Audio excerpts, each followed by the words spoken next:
Fix your account has been locked for violating community guidelines on Snapchat. Let's get started. Launch any of the browser. Now type in Snapchat support and search for it. Now click on the very first website option, Snapchat support. With that, you will land to the official website of Snapchat support. Now scroll down, you will see the option of contact us. Click on it.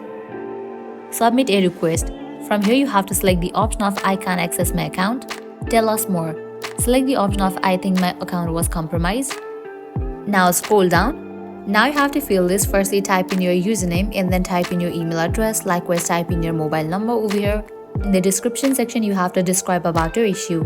Once you fill this, click on the option of submit.